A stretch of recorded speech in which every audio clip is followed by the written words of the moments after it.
Episode 103, the Diamondbacks, Brooksy. The Snakes. We have a World Series matchup, and it's featuring the Arizona Diamondbacks. You gotta love baseball, man. There's no way.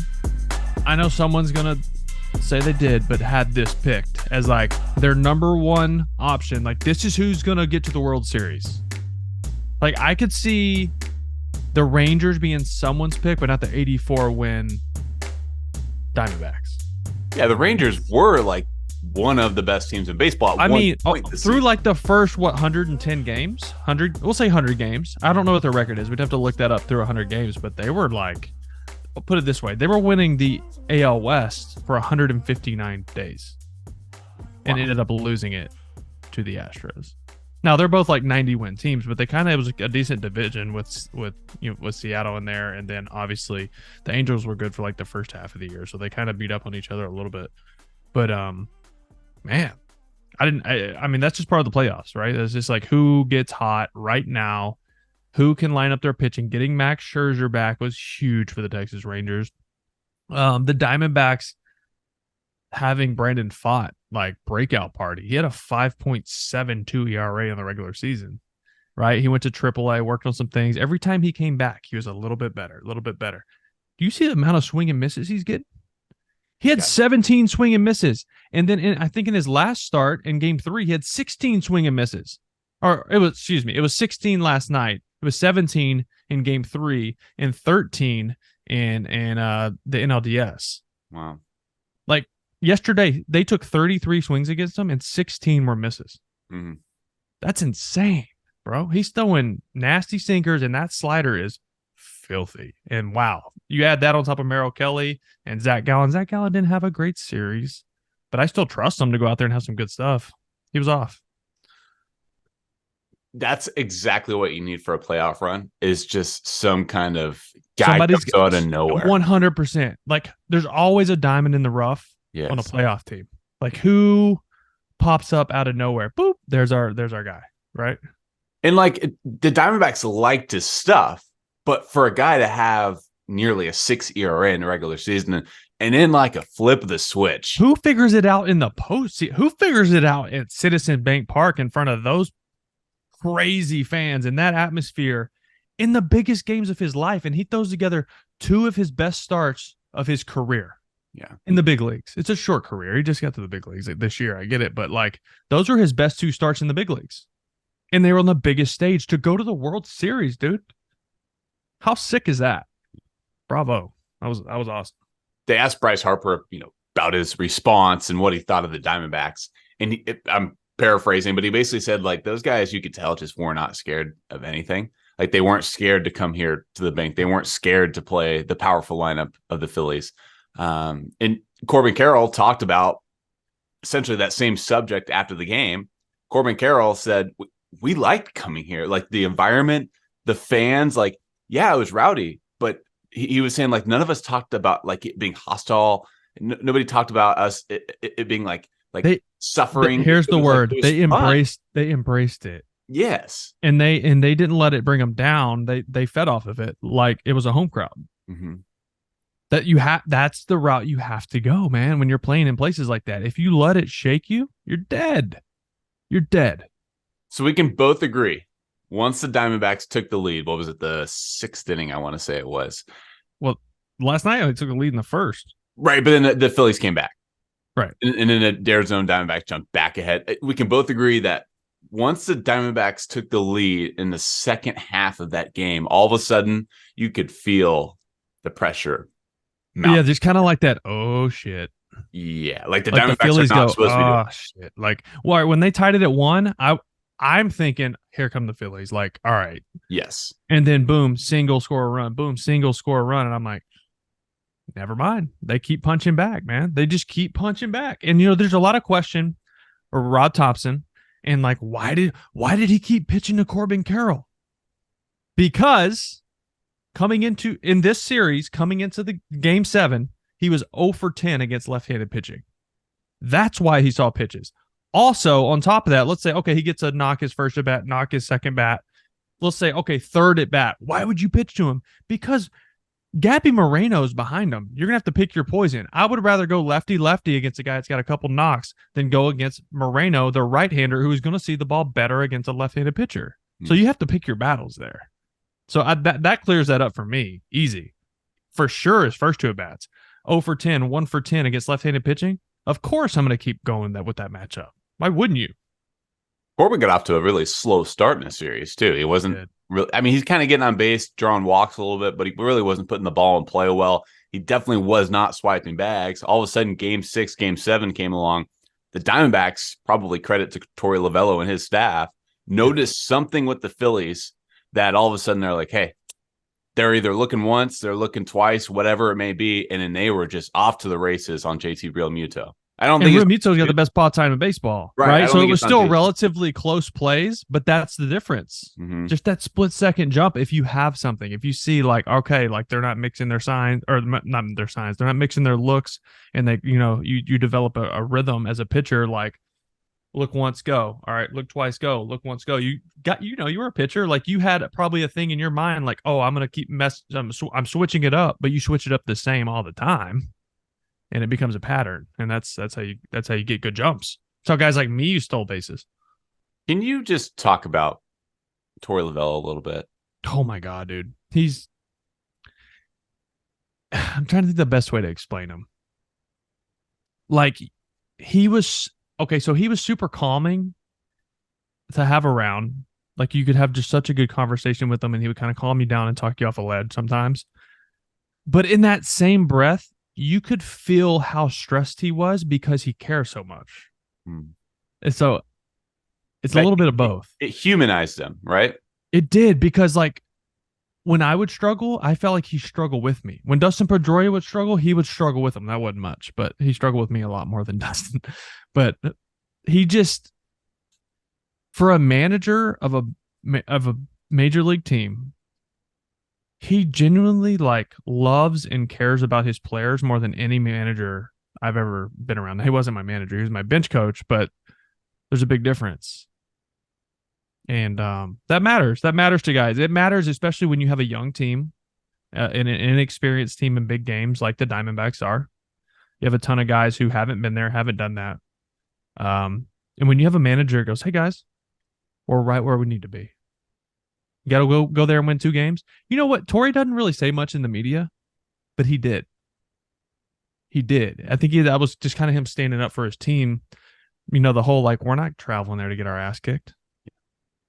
Like, he doesn't say shit like that in the media. So I think him speaking up like that kind of maybe fired up.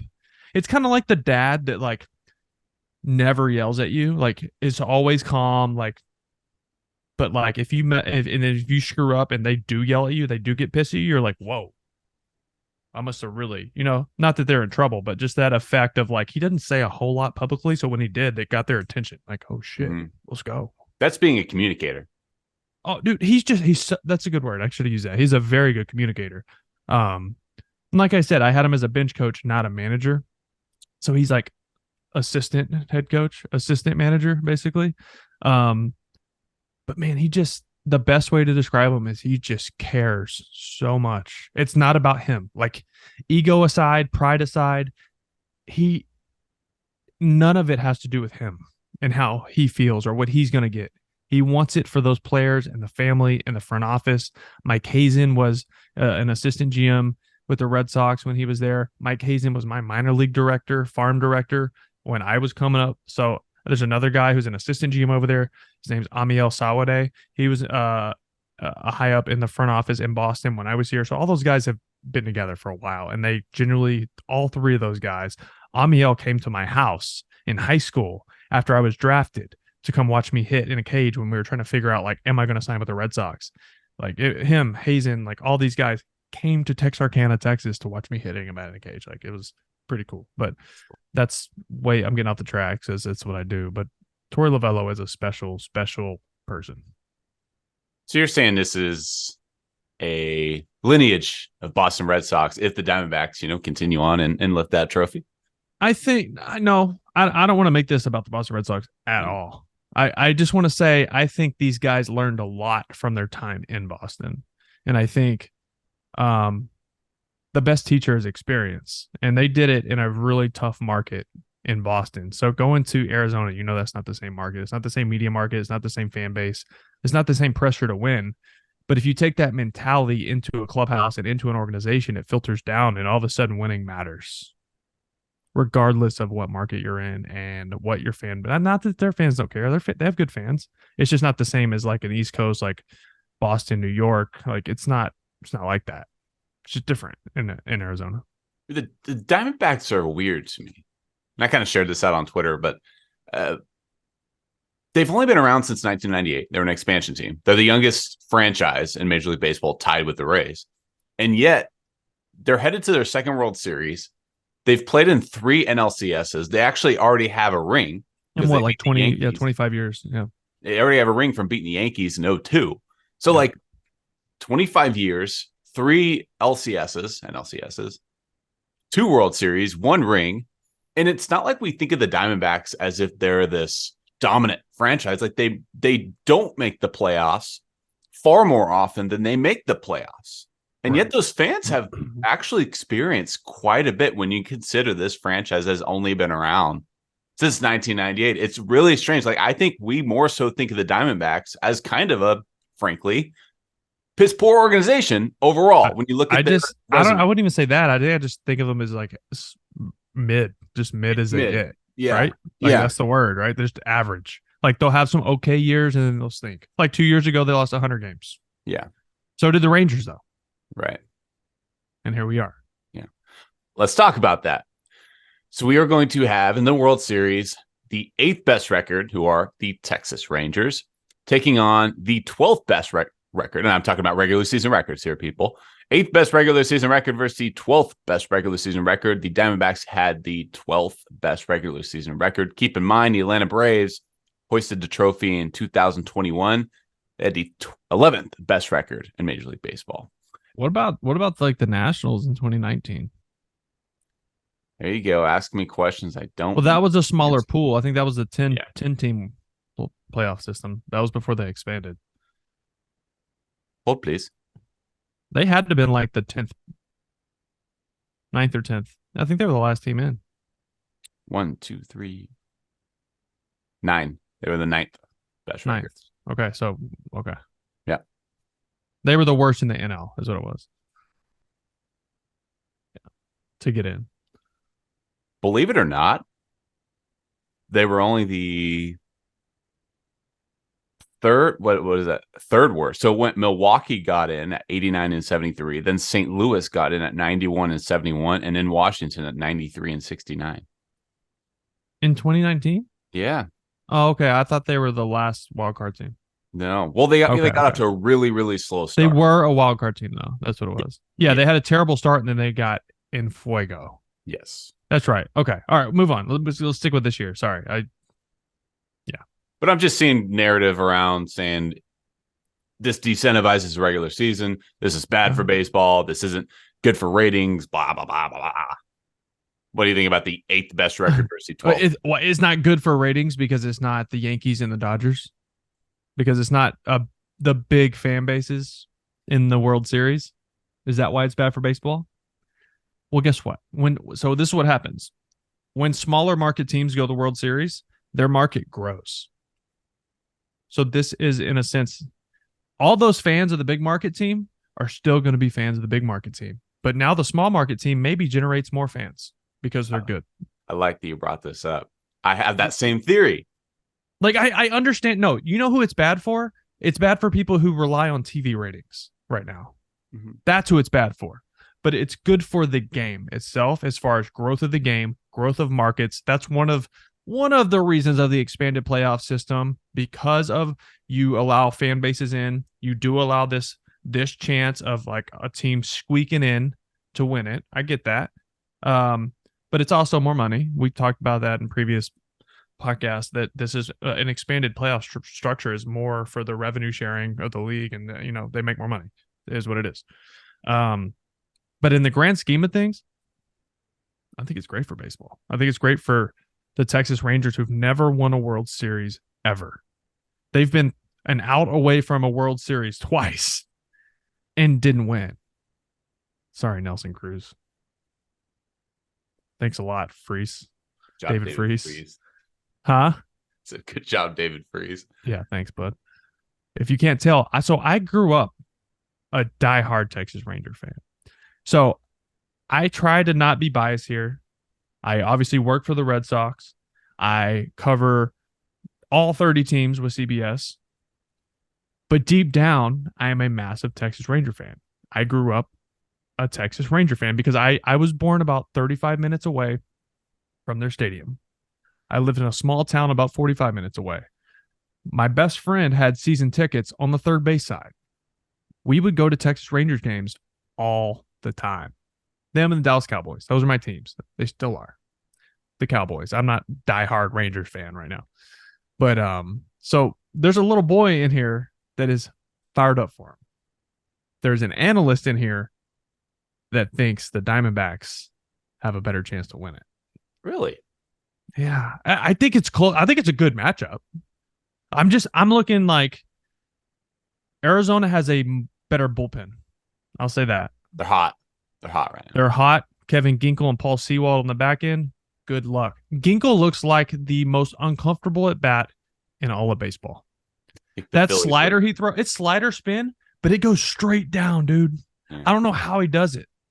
Talk about death ball by Jordan Montgomery. What do you call that? That is one of the nastiest off. It's 87 miles an hour, bro, and it moves like a curveball. Yeah. It's nasty. And you got Paul Sewald throwing invisible fastballs at 93, dick hole down the middle, and guys can't touch it. It's spin, and it's his vertical approach angle, right? It rises. Yeah, so it's like a normal approach angle, like Garrett Cole is like on top of the ball right here. And if you freeze frame, his release point is right here. Now, if you look at a guy like Sewald or Joe Ryan or Max Scherzer, they release the ball kind of tilted to the side and lower. So if you release the ball with the same amount of spin, this guy's ball is going to work down, right? This guy's ball is going to stay flat and have less vertical drop. So it's going to have the optical illusion of rising or staying above your barrel. So it's really hard to hit. That's why you see so many awkward swings. And then all of a sudden guys are like, man, this feels like 100. I got to really get the head out and speed up. And then he drops the fucking hammer on you and you look like a dildo, right? Like those guys are nasty.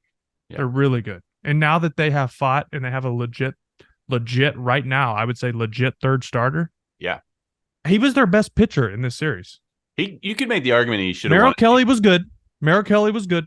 Mm-hmm. Zach Gallen did not have a good series. He got hit. Brandon Phaadt stepped up and put his sack on the table and said, let's go, boys. Yeah. He was filthy. I think the MVP award went to the right guy in Ketel Marte. Oh, yeah. But you definitely could you do have a case to argue for Brandon Phaadt being the MVP. Oh, I think it was right there. I was watching it and I'm like, there's a chance that this goes to Phaadt. And then I kind of see him kind of chauffeuring Ketel up there and I'm like, I think Ketel deserves it. How cool would that have been though? 25-year-old rookie. He went to some podunk college. I don't even know the name of it. Bella something. Not a D1, yeah. not a big school. Yeah. 25-year-old rookie. Yeah. Not some superstar 21-year-old. He grinded up and down, and then he was their best arm. He was their best starter.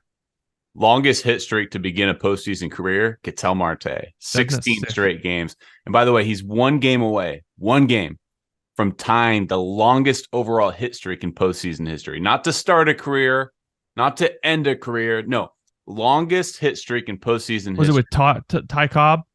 It's 17 games. I don't know who it is, but he's one game away. I don't know. Ty Cobb. It's probably like Ty Cobb. Boot scooting Boogie from 1850. Boot scooting boogie. Boot scooting boogie. Can I go back to your theory real quick? Because I thought you hit on a really interesting topic. Yeah, go for it. Finding new ways to reach new audiences, right? Mm-hmm. So every ESPN Sunday Night Baseball, whenever they get a chance, it's going to be Yankees, Red Sox, right? Ratings, there's more fans in Boston, New York, baseball fans, I should say, than any other market. It's one of the bigger rivalries, blah, blah, blah. So every single chance a national TV game is available, it's Red Sox, Yankees. And why do they do that? Because the ratings say it gets them the most money. However, to your point, I experienced this on the CBS Sports side of things where we don't broadcast baseball. However, we have social media channels. for us to reach new audiences and to gain new followers on the social media accounts, we post things other than the mainstream because we're trying to reach new people. Similarly, if you're a baseball audience, say Phoenix, Arizona, or the Texas Rangers, who have not won a World Series, to reach new audiences, that's actually, in the long run, better for baseball because you are reaching an audience that you have not reached before. 100%. So the easy answer, the low-hanging fruit, is Yankees, Red Sox, because you are guaranteed money. The little bit of the road less traveled, however, the most beneficial in the long run, in my opinion, for Major League Baseball to grow the game is by having franchises such as the Diamondbacks and the Rangers be a part of the biggest game. And it's not going to be great ratings wise, but I think in the long run, it will be after one of them wins a World Series this year. And you're going to have more people in Phoenix watching baseball, and you're going to have more people. There's already a lot of people in Arizona, Texas. Those are two big baseball states. Of course. But those teams, there's going to be more people rooting for those teams following this fall classic. Look, I have so many, like a majority of like my Facebook is like friends from back home. It's football country, number one. But they like the Rangers. They love when the Rangers play well, but they're not like diehards. There's some of them are. But let me tell you, my Facebook has been all about, number one, hating the Astros. I have a lot of buddies that are Astros fans too, because I am from Texas. It's split. But North Texas, where I'm from, it's Rangers. And it has just been like all about baseball. And so many people, so many buddies messaging me like, what do you think about this? What do you got on this starter? And they're talking baseball with me because their Rangers are in it. Mm-hmm. And they're intrigued by this team. They are locked into it's part of sports, right? You pay more attention when the team is good. Right? Yep.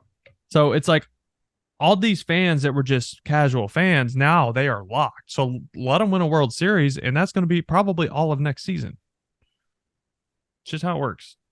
Let's talk about the Rangers for a bit here. Hold on. Speaking of, that's so funny. You said, let's talk about the Rangers, and Jeff Bannister just texted me. What did he say? So he was my manager when I played in Texas. Mm. So that's another tie to the Diamondbacks for me because he's their bench coach. Right. I just texted him and just told him how happy I was for him. And I mean, you can't see it, but I mean, he sent long text back. I got to read it later. I can't focus on it right now, but he fits that, like, he fits that team. Like, he just blue collar, country boy. Like, you have a lot of connections in this series. I have a lot of, I mean, both sides. Yeah, I mean, a little bit to Texas, way more to Arizona. Yeah. Like I said, I was a Texas fan. One of my favorite teammates I was in AAA with the Rangers in 2017. Brett Hayes was our catcher, and he's the bullpen coach for the Rangers. So I talk to him all the time. And then a ton of people I know still work over there for the Rangers from when I was there. And it's just good people, really good people. So I'm really happy for them just because there's a lot of people that have been through there. They were there when they were good in the early 2010s, and then they were still there when they sucked up until the last couple of years. So a lot of people behind the scenes that you'll never see because they don't have a jersey. But, man, there's just good people. I'm glad to see all these people, like you said, on both sides getting to the peak of the sport. This is pretty cool. Texas Rangers, another narrative that's been dominating the conversation recently is that they have bought their way into the World Series. And I saw your post. I want to shoot that down a little bit. It's a balance, right? You got to be able also to spend part money. of the game. Right. You got to be why you go out and get a certain GM. Right. Because he has a feel for the guys you want. You have to build. I'm going to shut up in just a second. I'll let you go, but I don't want to lose this thought. Chris Young, their GM, and who oversees all their baseball operations, he is going to be the model for GMs across baseball, and we'll get to Craig Breslow with the Red Sox later on in this pod. Mm-hmm. You're going to see more teams go that route with not just any ex-player. And these are Ivy Leaguers. Like, he went to Yale. I get it. Breslow did. I think Chris Young went to Princeton, right? Am I making that up? Kind of sound. You got drafted straight out of high school. Wait, no. I'm sorry. Princeton. Good job. He did Good go to for you. Princeton. Okay. I mean, us Go Ivy golf Leaguers. platform. Us, Good golf Ivy platform. Leaguers got to stick together. You know. My guy, you barely passed high school. Shut up. I was like, you wouldn't have passed high school had you not got drafted. bro, I was number 5 in my class. Yeah, I would have been number 5 in my class if I was getting drafted by the Red Sox too. Shut up, dude. I was smart. I had a 30 on my ACT. And you were the punter, so they needed you for the Texas high school football team. No chance you got straight A's. The punter. I was the quarterback on a state championship team, but suck my ass. He showed up to class twice. Nah, I was actually, believe it or not, a good student. While you're shitting on me, all jokes aside, I actually was like straight A student my whole life. I had 1 B in my life. I'm still fucking furious about this, and emphasis on fucking furious. My only B in my entire fucking life was in fucking art class. This fucking lady, Miss Singletary, I don't want to roast her too bad because I don't know what her current situation is. She's not listening. No, I know she's not listening. She probably can't hear at this point. But I'll put it this way. My dad was a coach at the high school. My mom was an art teacher. Okay? My dad had just come to the high school. They knew all of his kids were there, and my mom was an art teacher, and they were all trying to find a place for my mom to teach at the high school. This lady thought my mom was coming for her job, so she made my life hell. Ooh. She gave me an 89 because she knew it was just going to completely fuck my GPA, which I didn't need, you fucking dickhead, because I went to pro ball. But don't clip this and put it on the internet because there's a lot of F-bombs about my art teacher. But I won't be able to find it. She knew what she was doing. You really going to give me a B in art class? Meanwhile, I'm crushing calculus and rocket science down the hallway. Are you kidding me? This about my paper mache football. She failed me. Not failed me. It felt like she failed me. I'm glad I could get that out. I need to get that out. That's been bottled up for a long time. So just to clarify, your 1B in grade school was from a teacher who did not enjoy sports. What a coincidence, Brooksy. Bro. How do you give me an 89 in art unless you're just trying to fist me? Can I flip the script on you and say that I actually met my wife in art class in high school? It's great. I loved my art class. I just hated my teacher who hated me more. So there you go. So there could be, goods and bads about art class. It's not all bad as long as you don't have Miss Singletary. Singleton. I messed that up. But she didn't deserve it. Let's move on because I'm heated. I don't remember where. Buying a team. Buying a team. Texas Rangers buying a team. They didn't buy their team. They bought some of them, but that's part of it. Oh, I got away from my point. I point. I was trying to really. Thank you. I'm back. How many energy drinks? I was over here shaking because I'm already. You got me fired up about that fucking troll. Anyways, how many energy drinks have you drank this morning? Concerned. I have one energy drink like every other day. Okay. I had a cup of coffee. Okay. It's not that bad. I'd just be happy I did, or I'd be dead right now. I'd be so boring if I didn't have some caffeine.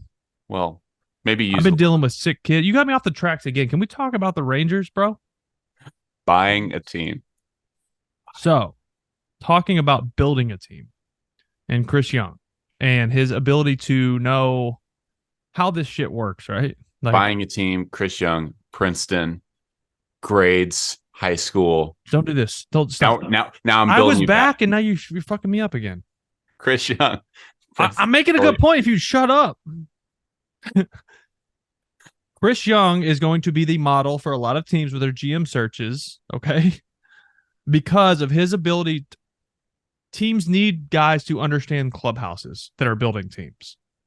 Because it's not all about just like your bat path and your spin rate and your OBP and your slugging. It's not about that. Like, you can win with less numbers and more of like a camaraderie in a clubhouse. It's true. And health. Well, yeah, of course. I mean, you need all of it. I'm not saying don't pay attention to numbers because that's super important. Yeah. But when you're building a clubhouse, you have to make sure like, okay, these guys work together. Like these guys mesh like that. They're meshing. They're sticking together. They're one. Got it. That's important. It's very important. And that's what you've seen with guys who understand that aspect of baseball is putting a group of guys together that will play for each other. They're going to play their asses off because they hold each other accountable. And when your clubhouse can police everything and your manager doesn't have to, that's the best team. And when you have a GM who played in the big leagues for a long time building a team, he understands that. That's all. Now I'll talk about whatever you want to talk about. And we've talked about this before. We talked about it with the Dodgers' dominance and the Mets and the Padres' failures this year. Because it's a balance. You got to be able to build a team and buy a team and develop a team, right? Yeah, because it felt like the Mets hated each other. Maybe. I can't prove that, but I can't either. But it was a bad vibe. It felt like to me. But losing will do that. The proof's in the pudding too. Like yes, the Rangers bought half the roster, Simeon and Seager, and I don't care. DeGrom. Sure. Why do people care? Why does that matter? I think there's the best teams will spend money. Right, but there's this like innocence in this. It feels more organic when you can, like if the Orioles win on the win. It's also a lot harder to win that way. Great. And again, I say the proof's in the pudding, and we really haven't seen a team with a minuscule payroll end up on top. You know, it's a the balance. One team that built the most and had the most success was the Houston Astros. And it's a combination. Right. But like once they built and they got to a certain point, then every year you have to add. Like, and you're not going to add bench players. Mm-hmm. You're going to add superstars on top of what you already have. That's part of building success. Josh Young, Texas Rangers draft pick. Evan Texas Carter Tech went to Texas Tech. Texas Rangers draft pick. Evan Carter turned 21 on August 29th, by the way. What? Yeah. And he's reached base in every single postseason game. He's a freak, dude. He's going to be they better go Atlanta Braves on him and offer 7 years, 100 this offseason. Adolis Garcia. He was passed on by every single team. 2021, right? Sounds right. 2020. Well, he was with the Cardinals at one point, but he got put on waivers by the Rangers in 2021. Yep. No one picked him up, so he stayed with the Rangers organization, got back to the big leagues, and now look. Leody Taveras signed as an international free agent, which means all 29 other teams had the chance to sign him too. Jose Leclerc signed as an international free agent. Played with him when I was in Texas. And by the way, Chris Young deserves this credit. He traded for Nathaniel Lau, Mitch Garver, Jonah Heim, Jordan Montgomery, Max Scherzer, and Aroldis Chapman. Those are all trades. That's not, here's a blank check, come here to Texas. It's, no, let's work out a deal here in the front office. So to just say that the Texas Rangers are in the World Series because of a blank check and a checkbook that they have in their desks, that's not totally true. It's they also spent, what, $800 million? They're the seventh or eighth highest payroll in baseball. So I don't care if they're I don't care. Like anybody can miss me with I don't care how you got there as long as you got there. That's all that matters to me. I don't care if you have every one of your players drafted and signed internally. I don't care if you signed everybody off the streets from the Mexican Winter League. I don't give a shit. You either win or you don't. And you either have the recipe for success or you don't. I don't care how you got there. That's just people looking to find ways to be negative about a team. That's all it is. I saw this, speaking of money, I saw this stat somewhere on Twitter. I apologize, whoever shared it. I don't know who to credit here.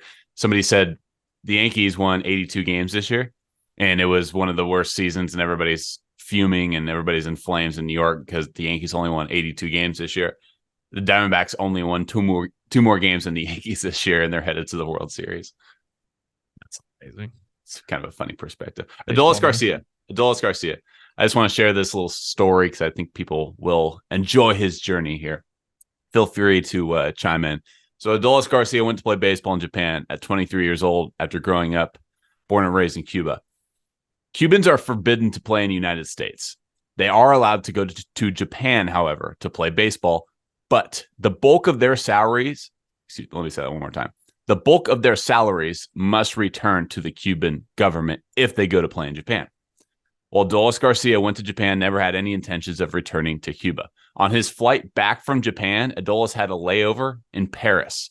Rather than getting on his flight back home to Cuba, he got on a plane headed for the Dominican Republic, where he reunited with his wife.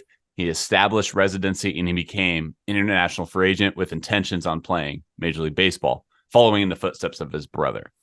2017, he signed with the Cardinals for $2.5 million with a non-roster invite to spring training. Had a lot of power, but there were concerns with his contact or lack thereof. 3 years after defecting from Cuba, he was DFA'd by the Cardinals. The Cardinals traded Garcia to the Texas Rangers for cash considerations in December of 2019. A year later, the Rangers designated him for assignment because they weren't sold on him either. All 29 other teams that we kind of are touched on this already, but all 29 other teams passed on him on waivers. So he went back to the Rangers. He was outrighted and given a non-roster invite to spring training. After starting the season, this is now April 2021. After starting the season in the minor leagues, Garcia was called up to the Rangers on April 13, 2021, and he never looked back. Rookie of the month in his first true big league opportunity. He's an all-stars rookie season, and here in 2023, he smashed 39 bombs, 107 ribbies, named an all-star again, and now ALCS MVP. Hit a home run in 4 straight games, set a record for most RBI in a series in MLB history. Quite the story. Unbelievable, man. It's cool. I love it. I love shit like that. And people wonder, like, why do these Cuban players, why do these Latin players, like, why are they so flashy? Why are they, bro, they're having fun. He escaped. Like, this is way more than baseball. It's about, like, him living a good life, his family living a good life, out from under the hand of that government over there that we don't have to get into that, but unbelievable, man. And to see what he did in that series in Houston with that fan base on top of him. In that first game, he struck out 4 times to start his day. And I'm going, he's going to have a platinum sombrero, bro. He's going to have 5 of these things. And then clipped them, grand slam, 150 off the bat, right? And then obviously what he did in the last game, he went deep twice, right? Mm-hmm. He's a fun player, dude. Those Cubans, man, they're fun. Are they all jacked, by the way? Yes. They all kind of, Arozarena, him, Soler, like all these guys are just yoked. They come out the womb just carrying a kettlebell or a dumbbell. Something. Baseball bat. Yeah, that too. Yeah, they are all. I mean, I can't think of one Cuban player that is not absolutely just jacked. I know. That's like the one thing I'm thinking of. Like, what Cuban players not? Luis Robert. Jacked. You remember Rusty Castillo? He was yeah. He got drafted. Yoked. He got drafted, by the way. Did you see that? Yeah, in Qatar. They had some cool names in that draft. It was fun. It was fun to see. Yeah. They have like this new league and Pablo Sandoval. Pablo went third Sandoval. overall. Yeah. Bartolo Colon went. I love that Pablo, like in his like hype video, was like doing like the championship belt, but he's known in Boston for like when he busted his belt because he's so fat. It's not true. Over here on the West Coast, he's known for 3 titles, baby. Yeah, I'm talking about in Boston. That's why I said in Boston. Yeah. 2 titles, actually. Wait. 2 titles I think he won here. Maybe it was. No, it was 3. I think he won 3. It was 10 and 12. Was he on 14? He was there in 14. He was there in 14, yeah. Mm-hmm. Pretty cool. Too bad he's a piece of shit. You wanted to talk on your buddy Craig Breslow taking over at the helm for the Boston Red Sox. A little bit. I mean, I haven't heard. I sent, once the information all came out, I sent a just like a gift to him of just like 2 guys like dapping it up, and he just like hearted it. I don't want to bother him right now. I know everybody's blowing him up, but that just like one of the good guys who gets it, who's obviously a genius when it comes to the pitching side of things, the analytical thing, like all that, and like the metrics and everything that you have to know to be in that position as a chief of baseball operations. What I thought was interesting is like it's another guy whose name starts with C, or his initials are CB, and he went to Yale. So did Chaim Bloom. CB went to Yale. Theo, Theo, Chaim Bloom, Breslow, all Jewish, all went to Yale. Think they have a type in Boston. Yeah. That's a good connection. Yes. I mean, Ben Sherrington do. was in there, and Dombrowski were in there too. So it's not just, but like that's 3 guys that are from Yale. We all do. We all do have a type. Okay. Every single one of us. Like you, blonde, nurse, sugar mama. Facts. I'm on board with that. We're on the same plan, buddy. Same plan. Hey, listen up. Well, I'm all right. We're doing just fine for ourselves. Facts. So the Boston Red Sox GM uses gifts. That's good to know. Yeah, he's one of the boys. He's one of the 13 Dirt Dogs. Right? No, I think 2013 World Series champs. Hey, I want to throw this out there. It's important. I have zero inside information. Nothing like that. This is just like what I would love to see happen. So the Boston Red Sox fired Dave Bush, their pitching coach. So there's a vacancy in that spot in that position. I would love to see Andrew Bailey get that job. He's a pitching coach for the Giants. I don't know his contract situation. I know he's from he lives in Connecticut in the off season. He also played in Boston with me and Craig Breslow. So there's a connection there. And he's done some really good things as a pitching coach in San Fran. So I don't know. I don't know if he's still under contract in San Francisco. Oh, really? Perfect. But with Bob Melvin now coming in from San Diego, Bob Melvin might want his own guys. He might. Or he might want to keep Andrew Bailey because he's a good guy. Yeah. Bob Melvin's one of the good ones. I don't know. So I was just like, I saw Brez and I was like, man, that'd be sick if he went and got Andrew Bailey too. Yeah. That'd be pretty cool.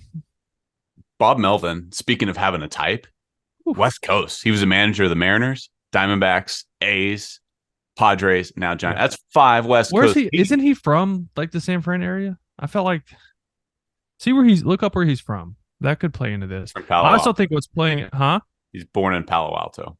Where is that? Isn't that where Stanford is? Stanford. Yeah. And then But where is that? Is that close to San Fran? Yeah.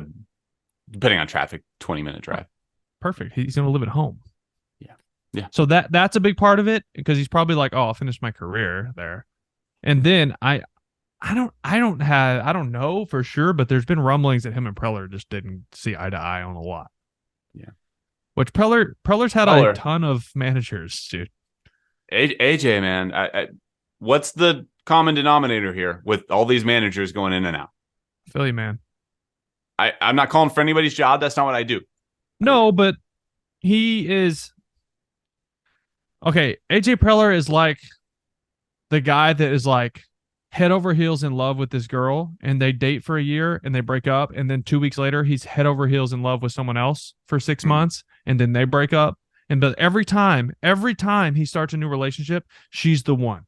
She's the one. We're living our happy life together. We're getting married. We're having a family. Boom, break up. But like, you know what I mean? Like he's that guy.